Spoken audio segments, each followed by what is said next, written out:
That, it seems like they'd be hard to imitate, but one man found a way. The genius of Tracy Hall found its roots early in life. His path to success was found on a test given to students of all ages. Hall was happy with the results. A 9-year-old fourth grade student had aced the thing. The secret ingredient to his success? It all started with books. And there was a Carnegie Free Library. And that's where I found my love. The love of books helped Hall develop a love for sciences. He attended Weber College and then moved to the University of Utah, where he earned his master's and PhD in chemistry and physics. It was finally time for him to fulfill his dream. When I was in the fourth grade, the teacher asked the students, everybody, what do you want to do when you grow up? And I told the teacher that I wanted to grow up and be a scientist and work for the General Electric Company. General Electric. Hall built a machine which he calls the belt to make diamonds. Not the kind you wear on your hand, but industrial diamonds. He worked with tungsten carbide, the hardest material known to man. And one day, it happened. A statue made by his sons captures the event. It reads,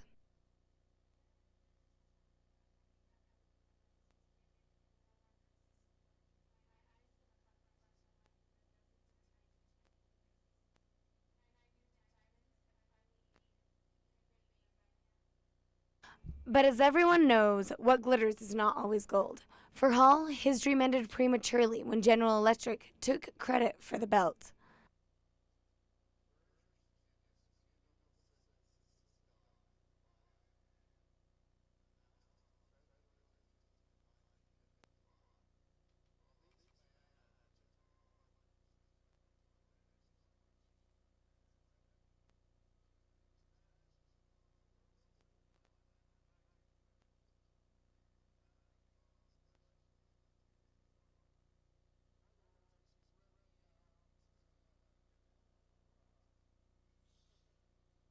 That didn't stop Hall from continuing his dream. He designed a new machine to make diamonds.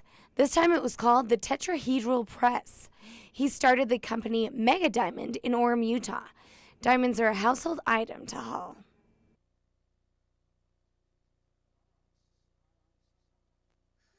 And through it all, Hall has maintained a sense of humor.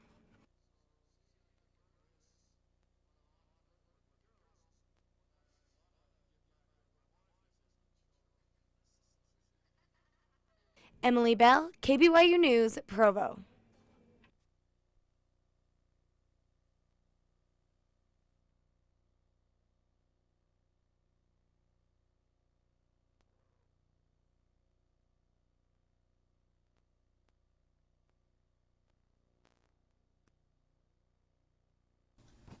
So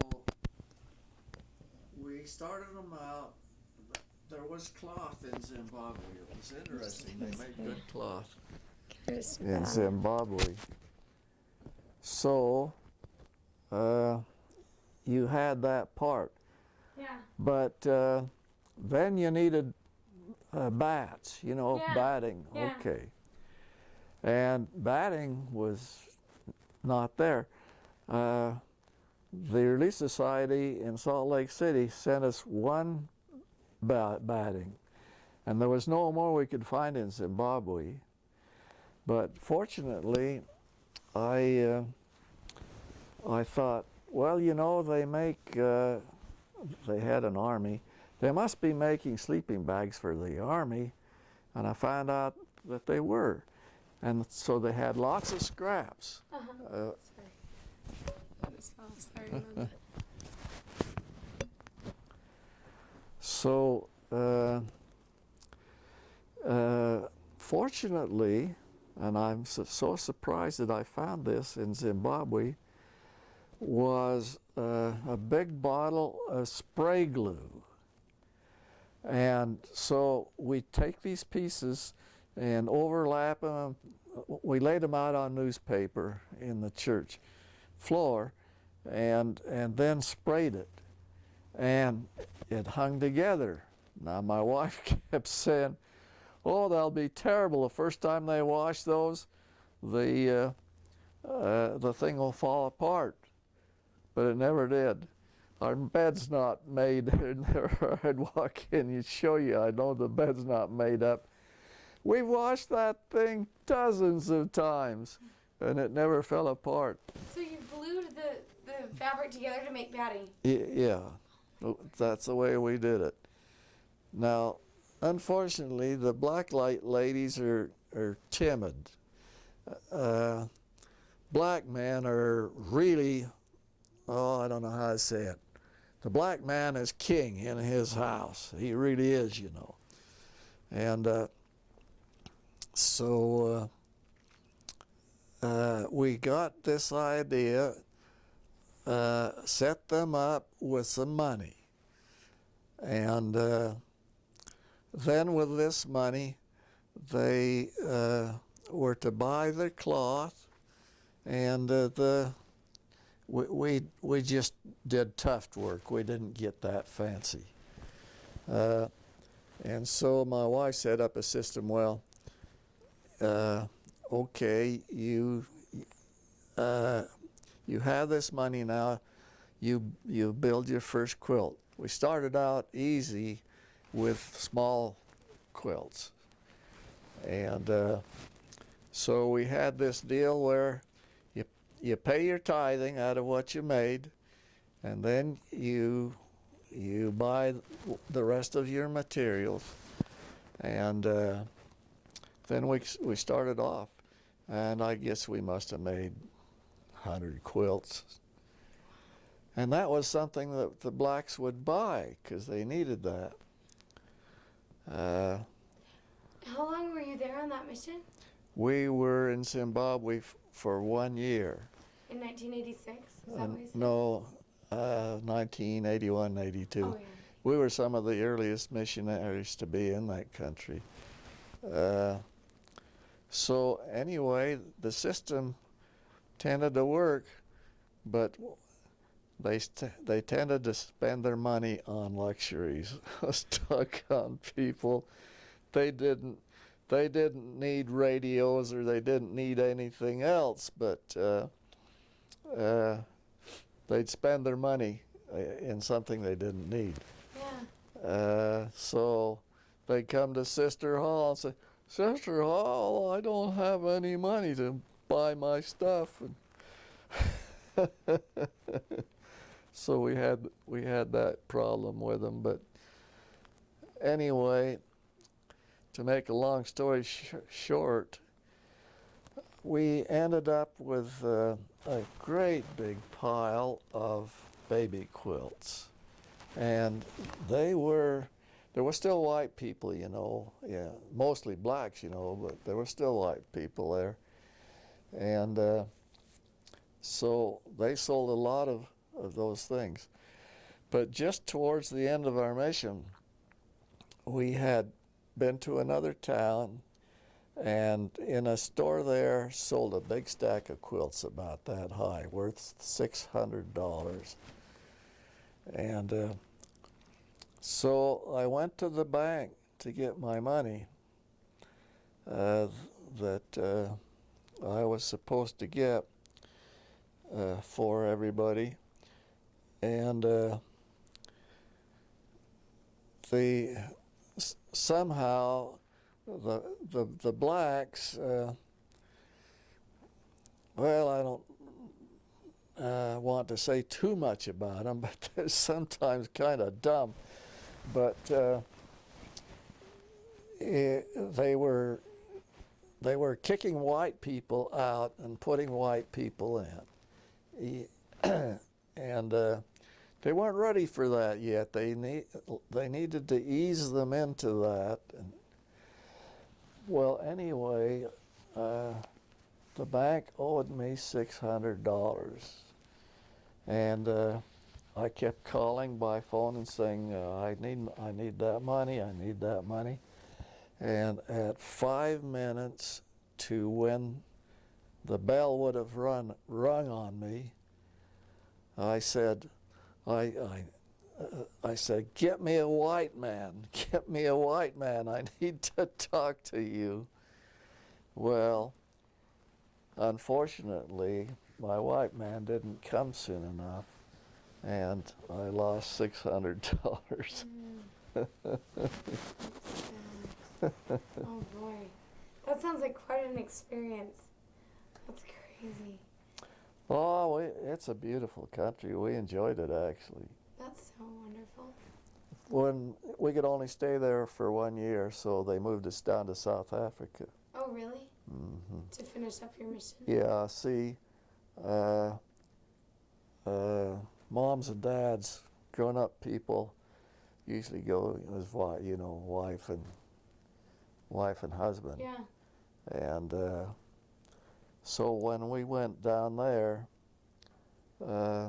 we had different things to do. I'm kind of glad that what did they used to call that in South Africa? They had different shades. They had the pure black ones. They had the Indians. Lots of Indians in Africa, and there were the kind of mulattoes.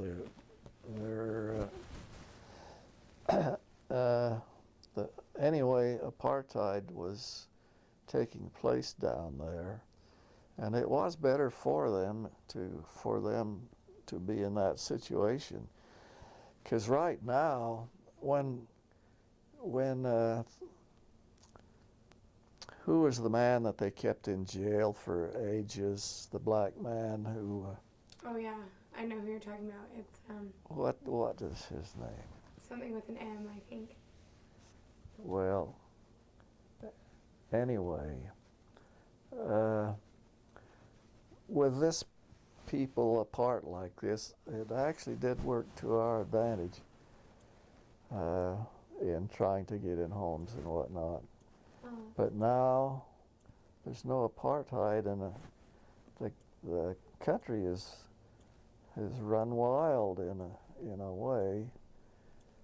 The new leader is kind of a Mahatma Gandhi type of man, a really good man for his country.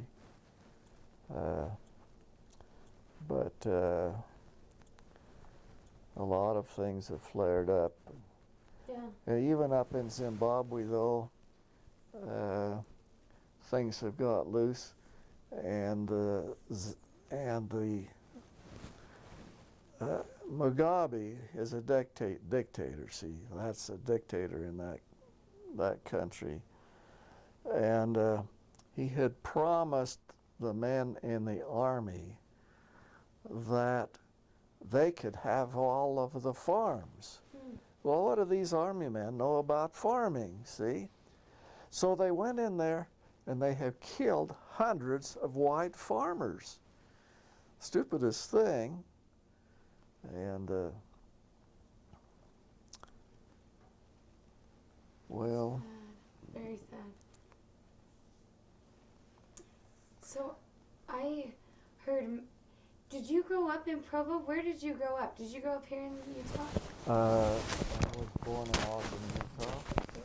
Falling off here. Falling off, huh? No, it's not wanting to stick. We'll do this. So you were born in Ogden. Born in Ogden. And how did you meet your wife? Well, that's a pretty long story. Did you meet her in school or? The wife and I both grew up in Ogden, Utah. I was born October 20th, 1919. My wife's about a year and a half younger than I am. But since living in the same town, eventually you're going to meet. We were in the Ogden 18th Ward, and just south of there was the Ogden 9th Ward. So when we were young, there was a dance all over Weber County. There'd be a Saturday night dance, and guess dancing's not anywhere near that popular anymore. But we'd go over to the Ninth Ward to look the girls over, and you know, the girls in our own ward, they didn't look as pretty as somebody maybe over in the Ninth Ward. But anyway, I was walking along the sidewalk one day, and I said to my friend, I've seen that girl, and I'd like to find out what her name is. Maybe I could get a date with her.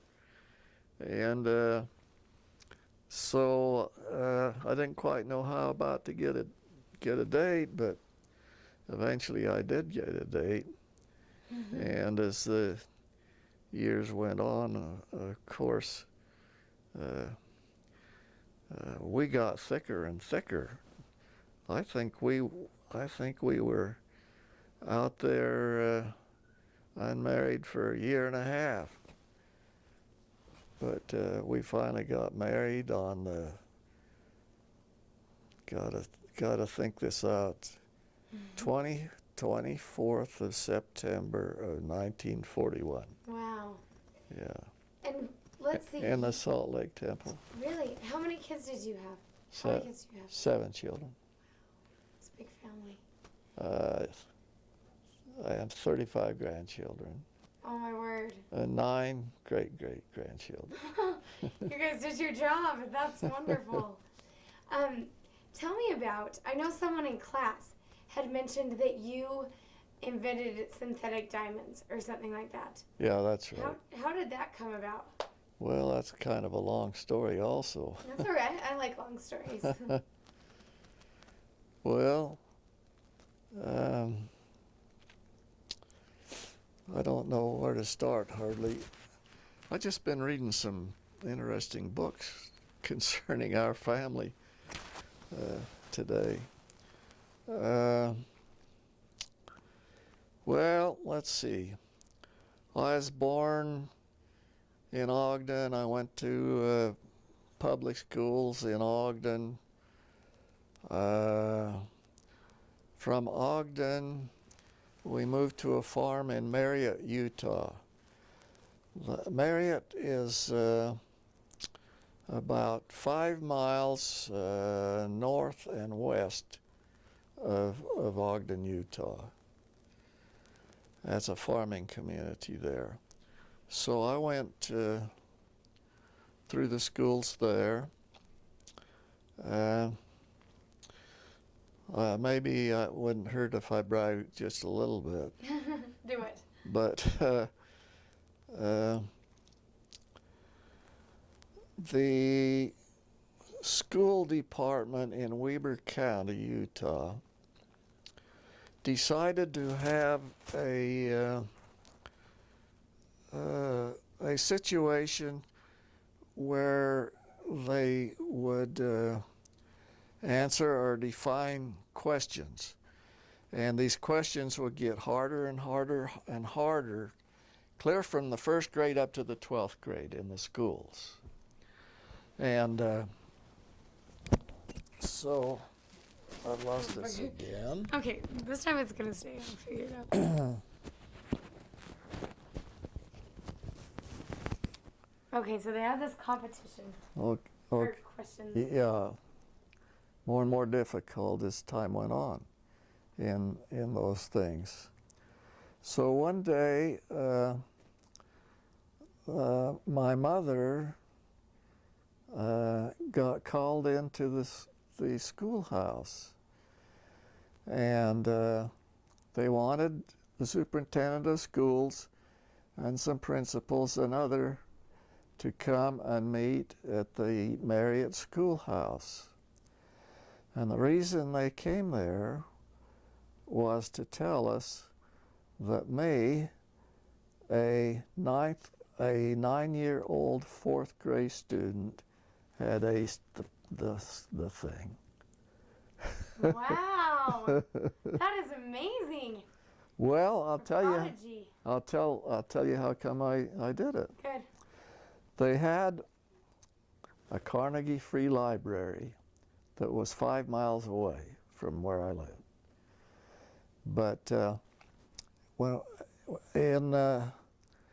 we had a little red wagon that we pulled alongside the railroad tracks to Wall Avenue in Ogden, went a little ways away, and then went east, and there was a Carnegie Free Library.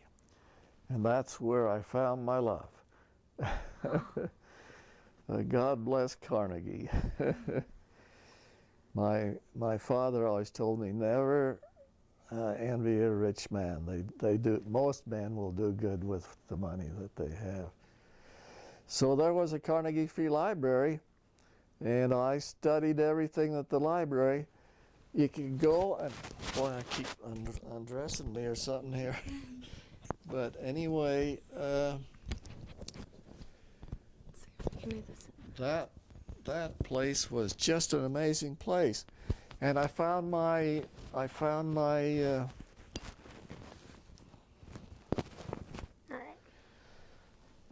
found Thomas Edison, and I learned everything I knew about him, and we could take the books home and keep them for 2 weeks, and then bring them back and put them away and get again.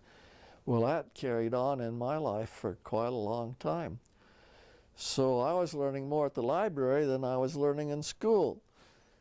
And I think that's the reason that I was able to pull this off and call me a boy genius.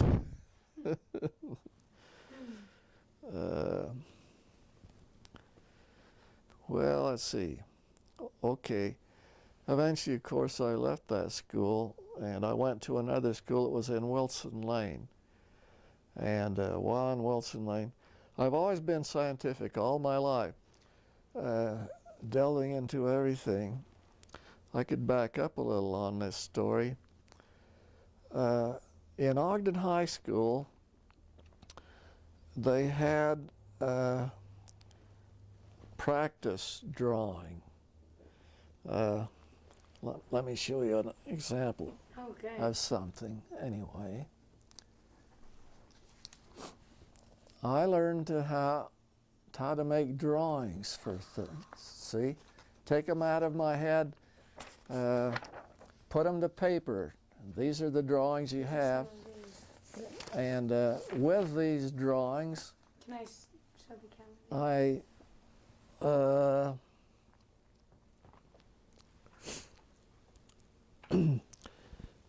After Ogden High School, then I took 2 years of drawings at Weber College. And so I was an expert draftsman right then. Let's see. So then you went to Weber College after you'd learned how to draw things out. Yeah, both places, see.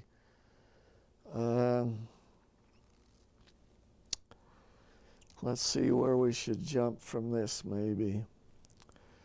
Okay, well, after Weber College, which was a 2-year thing, I had to work all my life to go through school. There's nobody to help me. I picked cucumbers, I bought and sold them, I picked beans, mostly farm work, see. We had the old swimming hole down at the end of the farm, that was great. From there, I went from Weber College to the University of Utah. And there, I was interested mostly in chemistry and physics. And so I got a master's degree in that, and then I got a doctor's degree. Wow. In chemistry and physics. Chemistry and physics. Just because you loved science. Yeah, it was. I really loved it. My parents were so proud, of course. Come to this situation where I have the top degree.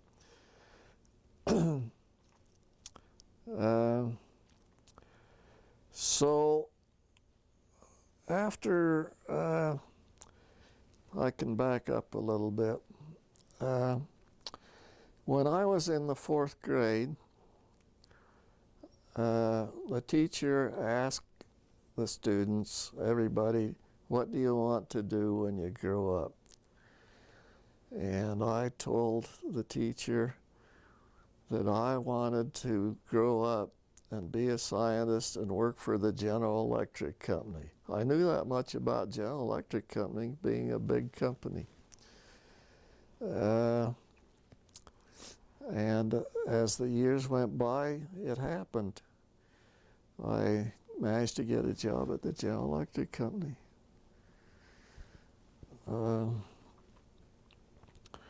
At first, they had me working in the field of what they called high polymers. That was strictly chemistry almost. And I published a number of papers in the field. That's what guys do, you know, publish scientific stuff. And I can't remember how many papers that I did publish.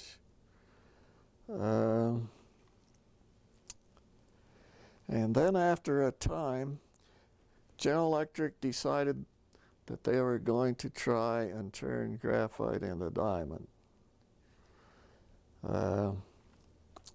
Men have been trying for over 140 years to do that without any success. So they had decided to go ahead, and there were, let's see how many people there were. There were two or three bosses, I've forgotten how many. And then there were some other workers in the same lab that I was in. But these gentlemen never, well, let me back up a little on that.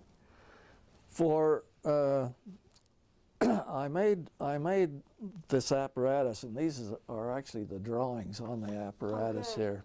I'm gonna get those. And I might not have all of them in that stack. But anyway, I built this thing and I called it the belt. And those are the drawings that you would have to make those things. Now, you need tungsten carbide, which is the hardest material known to man. And these are the drawings to make these things. But they wouldn't let me have any tungsten carbide, dummies. And and so there were various supervisors. Sometimes one guy would be your boss, and sometimes another guy would be your boss. Well, a guy whose name was Hermann Liebhofsky, good old German name. We had seminars at a building just off from where this big industrial research lab was. And I asked him if I could speak to his chemist. And he said, yes, come and speak to our chemist. So I talked to his chemist. They thought my talk was great. And so at that point, Liebhofsky went to guys still higher up, and I got my tungsten carbide.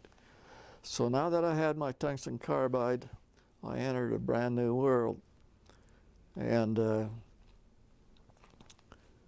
when I first started using this machine, I need to back up for more background.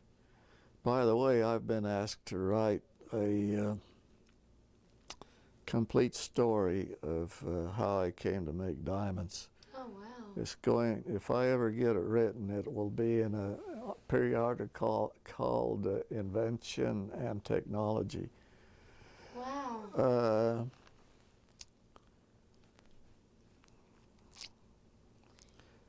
You were using this machine when you got your tungsten carbide? Well, when I got my tungsten carbide, the first thing I did, of course, was to start to see what it would do and what pressures I would get. Now, I was dealing with pressures. Let me back up of a little history still. There was a man he worked at Harvard for many years at high pressures. Bridgman, Percy W. Bridgman. Now, he worked in high pressures.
Transition.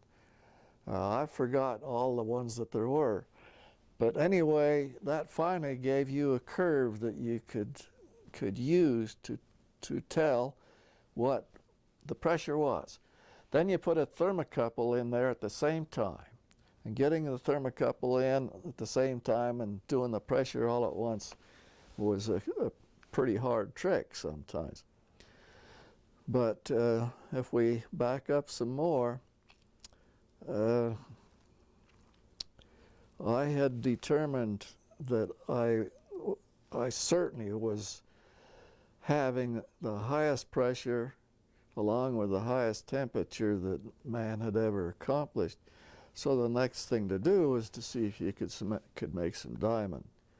So on December the 16th of 1954, I loaded my cell up with a material called troilite.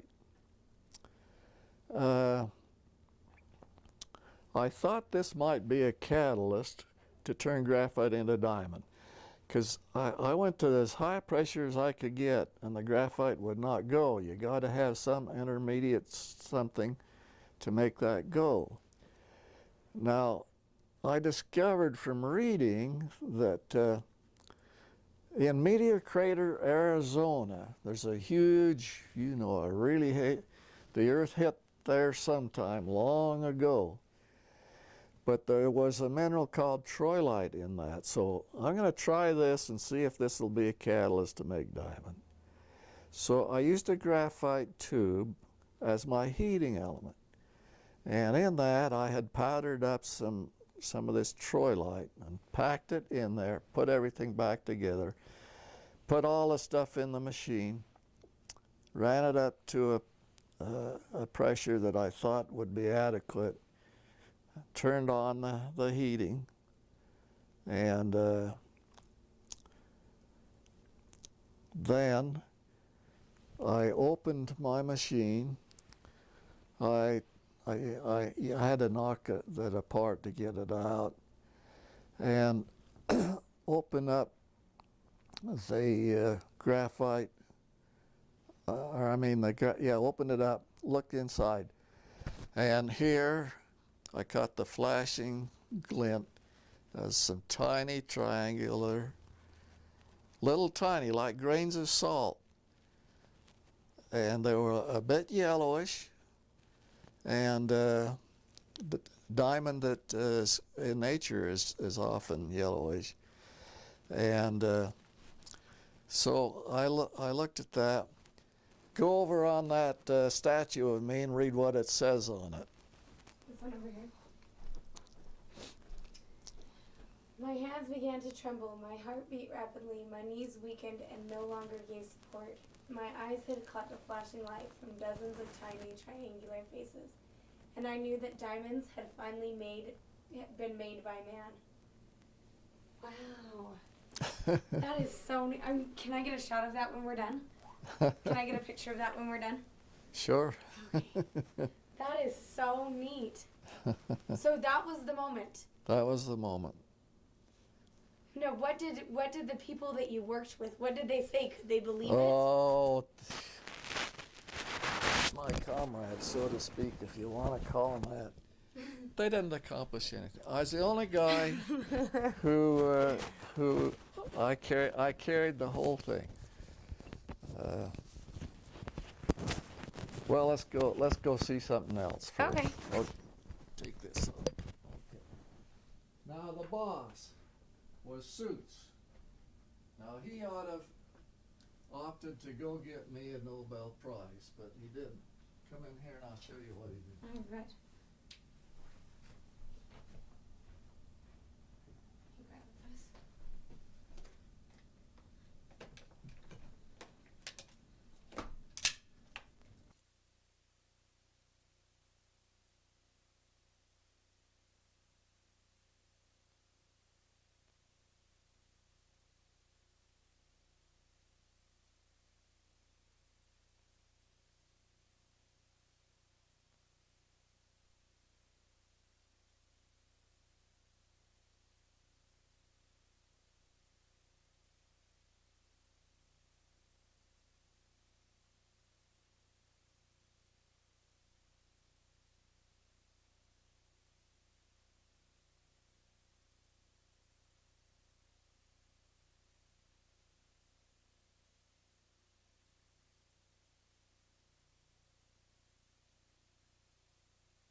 So you did this for 17 years and then you kind of just were done with it.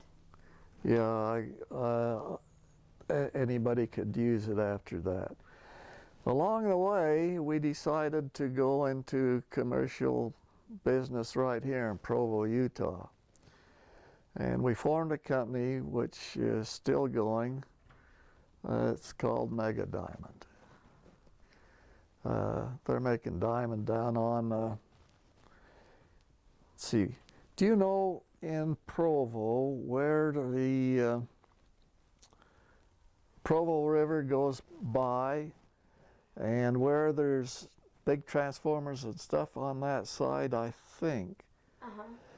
But on the other side, if you get up close enough, it just says Mega Diamond Corporation. Okay. So to this day, they're making them. By the way, they want a little party for me next Friday at 11 o'clock. Really? So a week from this Friday, they're going to have a little party for you? Yeah. Mm-hmm. Just to celebrate you starting it all. It's 35 years old now. Oh, that's so neat. Yeah, 35 old years. Wow. Well, since that time of Mega Diamond, people have been dissatisfied and split off. U.S. Synthetic split off. Next came, who was next? U.S. Synthetic, then Precorp, then Minnesota Mining and Manufacturing. I'm missing one somewhere. And then David's place, which is Novatech. That's my son's place. Okay. So your son is in it too. Is this the son is this David? That's the one, the picture of us making that big pile of diamonds. I've forgotten how much it's worth. Does it say there? I wonder if it says. Oh, 25,000 carats of industrial diamonds worth from $25,000 to $50,000.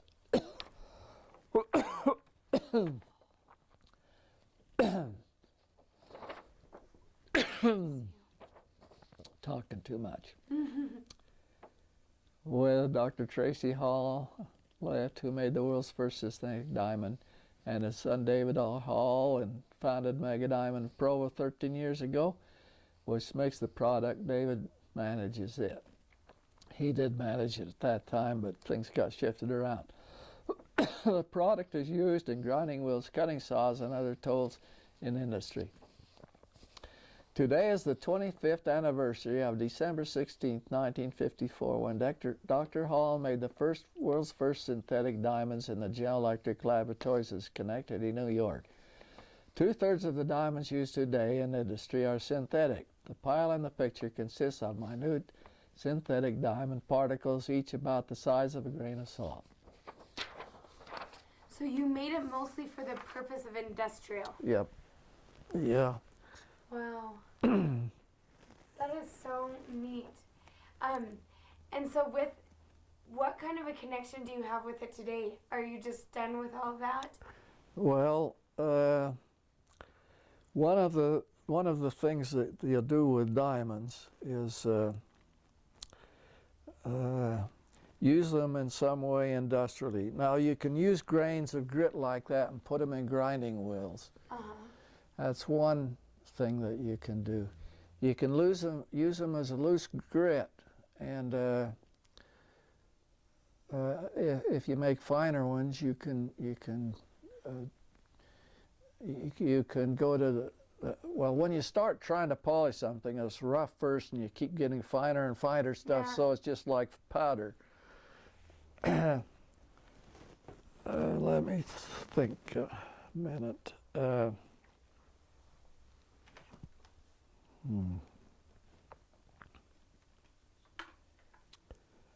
You use them mostly in machinery, right? Or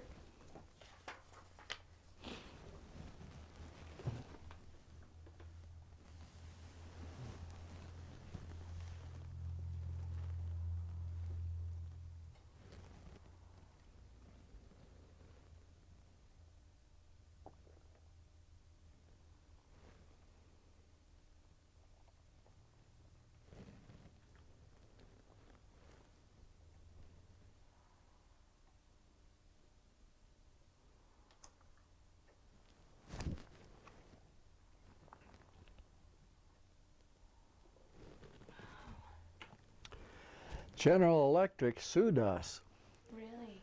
for making diamond. There was no excuse for her to sue, for General Electric to sue us. Yeah. But they see this huge, powerful company just want to put us out of business. That's what they're after. I forget how we got out from under that, but anyway, that's what big companies will often do. Heck with you guys, we're going to take us over. Yeah, that's hard. And what percent, did you say, what percent of diamonds are synthetic now that they use in? Yeah, it's almost entirely. Really? I'll show you some other things that are a little bit different. Let me take this off.